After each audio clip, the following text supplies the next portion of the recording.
magaalada Garowe waxaa ka furmay shir looga hadlayay horumarinta kalluumaysiga iyo sidoo kale maalgashigiisa. waxaa sidoo kale shirkan looga hadlayay arrimaha ka hortagga kalluumaysiga sharci darrada.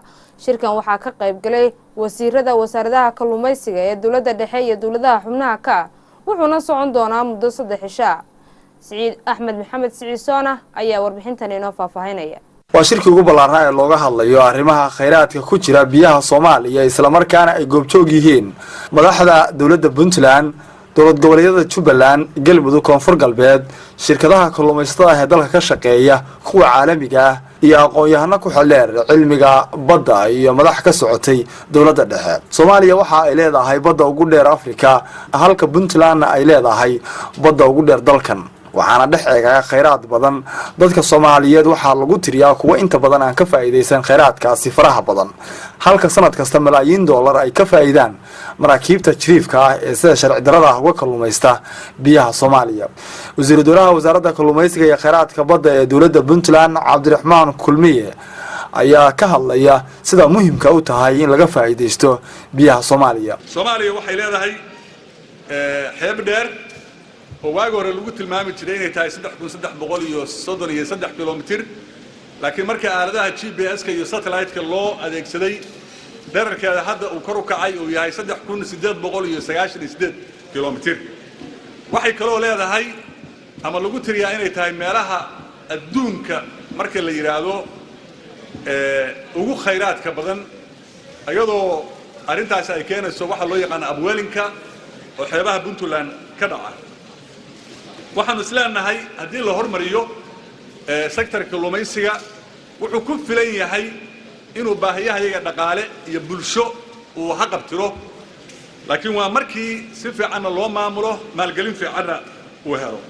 wasiir ku-xigeenka wasaaradda kalluumaysiga dawladda federaalka ee Soomaaliya, Cabdullaahi Cumar Abshir, ayaa dhibaato weyn waxa uu ku tilmaamay in Soomaalidu ay u shaqo tagi waayaan kheyraadka eebba uu ku manaystay badahooda. annaga ka Soomaali ahaan wadankeena wuxuu ku jiraa wadamada adduunyada uu baaba'shay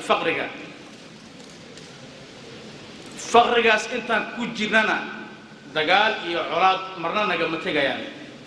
waxyaalaha aan faqriga ugu bixi karno ama aan ku yareen karno waxaa ka mid ah inaan horumarino kalluunka, maxaa yeelay badda dhirirkeeda la eg oo aad taqaaniin 3,000 wax la jiro oo aan leenahay haddana laba bad, Indian Ocean iyo Red Sea, oo haddana dadka badda u shaqo tagana ay aad u kooban yihiin. waa faqriga koowaad. wasiirka wasaaradda kalluumaysiga dawladda Puntland, Cabdirashiid Maxamed Xirsi, ayaa ugu dambeyn shirka soo gunaanaday.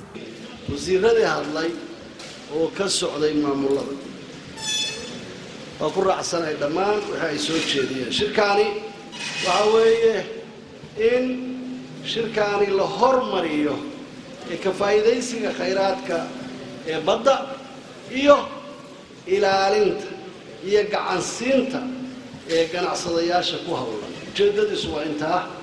shirkado kala duwan ayaa shirkan oo 3 cisho Garowe ka socon doona waxa ay ku soo bandhigayaan noocyo kala duwan oo kalluunka badda laga helo ah, waxaana ay la hadleen telefishinka iyo raadiyaha dawladda Puntland.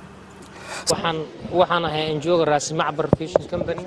waxaan Puntland bad bay leedahay baaxad weyn dhigane barwaaqa ilaahay dhex dhigay baahila ilowye. waxa weeyaan halkan waxaan ku soo bandhignay kheyraadka baddeena oo nooga buuxdo. waxaa ka mid ah waxyaabahan soo bandhignay kan sundus ahaan waxaa ka mid ah tuna fishka ama Soomaalida u yaqaanaan tabadiinta iyo kalluun qareedka. anaga waxaan ka socdaa company-ga la yiraahdo Red Sea Fishing Company ama badda cas.